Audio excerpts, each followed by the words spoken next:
Welcome to 2025. Today is the first day of the new year, and I'm going to post this quickly.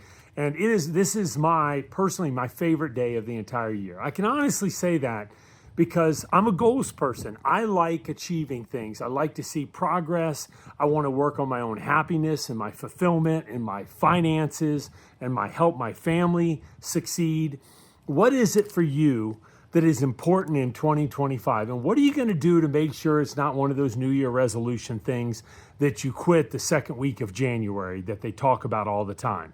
I don't relate to that. I'm one of those people. I like to set goals and I like to achieve goals. And I've got 6 simple ideas that you can execute on. I'd grab a pad and paper and look, who am I? I'm just telling you, I'm not going to go into all that. I've had a lot of success in a lot of different areas, and these 6 simple ideas, they work all the time. If I ever sound like I'm slurring, it's because it's freezing cold, but it seemed like a great morning to do it outside. I'm in Colorado. So here we go. To set the stage for these 6 ideas is, number 1, understand that in 5 years, you only have 60 months. You can change everything in your life in 5 years. You can change your finances, your zip code, your health. So many things can change in 5 years. Brian Tracy said that people overestimate what they can accomplish in a short period and underestimate what they can accomplish in a long period of time. That's true. But here's the kicker. You can't wait till tomorrow. Tomorrow, right, is the twin sister of never. People don't do it. They just put it off. So you have to treat each year like it matters. And here we are on January 1st of 2025, and you've got this blank sheet of paper. You have this incredible opportunity to do something extraordinary, but you can't fall into the old patterns, right, of just managing your life. So 6 things that will help you get clarity and stay focused and achieve your goals. Number 1, it's pretty darn simple. Write some goals down.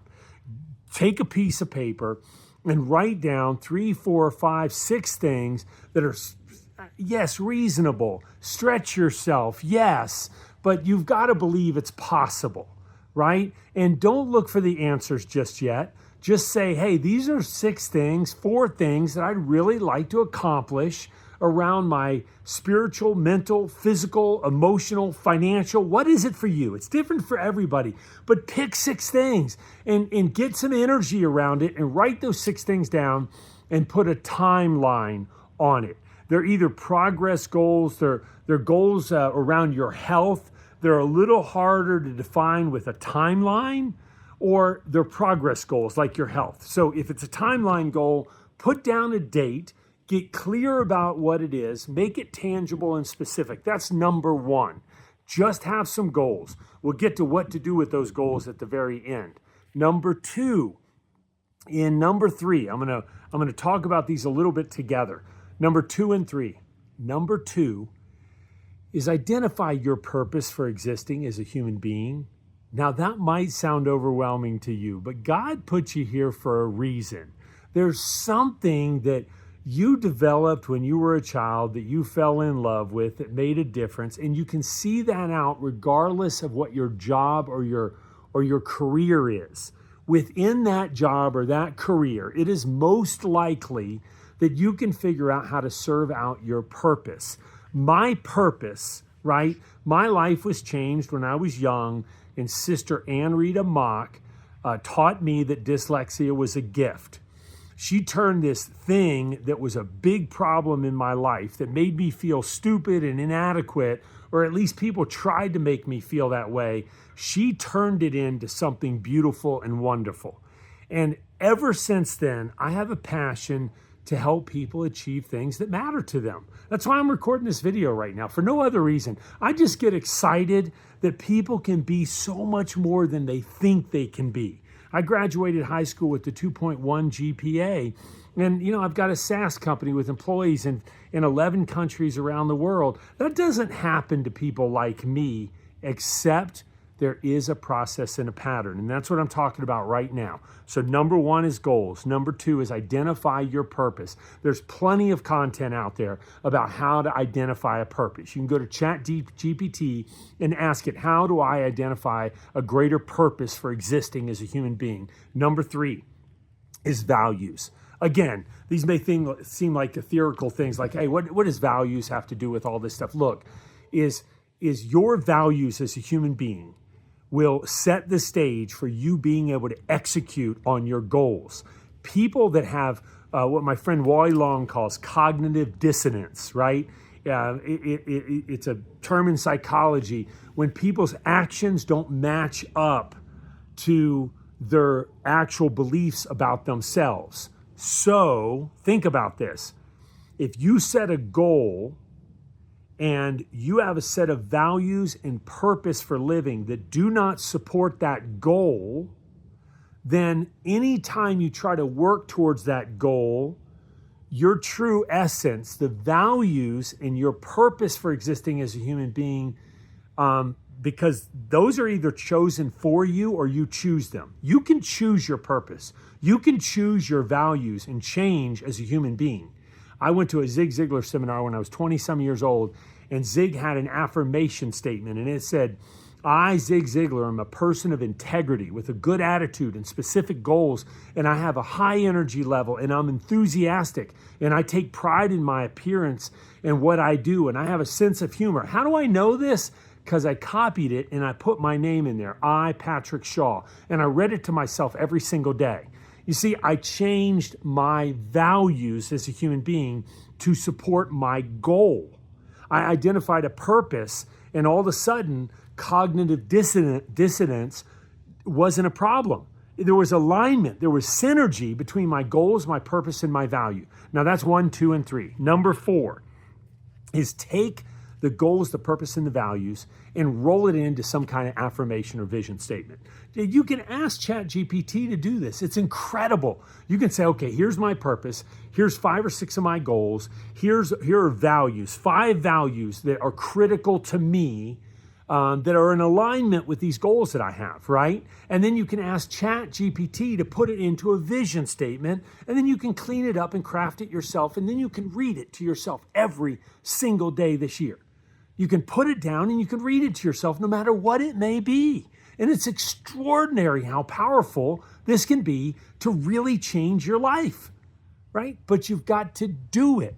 Now, some people will say, ooh, that's kind of woo-woo. I don't know if I believe in all that stuff. Look, the most powerful story you will ever hear in your entire life is the story you tell yourself about yourself. It's the story you tell yourself about yourself. It's that little voice in your head. What does it tell you that you really believe about yourself? Well, you can choose what that little voice says through repetition, affirmation, and habits. You can change the voice. Isn't that incredible? Okay, so number 4 is vision or affirmation statement. Number 5 is, look, at the end of the day, the reason people fall off the wagon is because they haven't created any habits around New Year's affirmations or statements, right? Or goals, right? New Year's goals. They don't have any habits built around it. Aristotle said that excellence is not an act, but a habit. Therefore, we are what we repeatedly do. We're not what we want to do. We're not what we try to do. We are. Excellence is not an act. It's not a one-time thing. It's a habit. So how can you create some habits around the things that we're talking about? Look, build it into your routine. I have a morning routine, and I simply make sure that no matter what, I give myself the one habit you have to build this year is the habit of reviewing the goals, the values, the purpose, the vision and affirmation statement. Create that one habit because that seeds all the other habits. You see, if you get this one habit, you say, okay, I can't do 100 push-ups, but I can get on the floor and I can do 1 push-up every day. Well, eventually you'll get to 100, right? Because 1 will lead to 2 push-ups a day to 3 push-ups a day. Now, your life is bigger than push-ups though. So what is the one habit you can form that seed all the other habits, that create all the things that are possible? You every single day getting up and looking at your goal, looking at your purpose, your values, your vision, putting it in a statement, right? Maybe you've got a 1 through 31 day checklist and you just say, hey, part of this 5 minutes, I'm going to read my affirmation statement, which includes my goals, my purpose, and my values. And I'm going to check off on a list my 1 through 31. Did I drink water? Did I do a push-up? But it's the 1 through 31 day checklist, that habit that seeds all other things you want to improve in your life. Okay, last but not least, these were the big 6 for me that I was thinking about this year. Last but not least is embrace change and struggle and challenge, because when you do all this stuff and you set your mind to it, there's going to be days where you feel like you're not going anywhere, and there's struggles. And what I'm saying is it's not enough just to say, I'll deal with the pain, my life sucks, I'm going to try to get through it.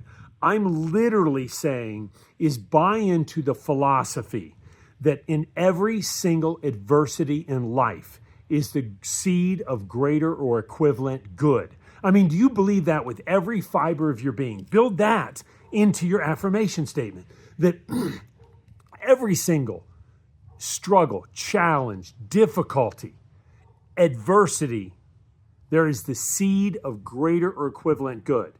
Now, it doesn't mean in every adversity there's more good than bad. That's not what it means. It means there's the seed of greater or equivalent good. But you have to germinate the seed. Just like the seed needs sun and water and rain and all that good stuff, your seed, that adversity, there's something in there that if you look hard enough, you will say, hey, there's a lesson in here for me. Something I'm going to have to change.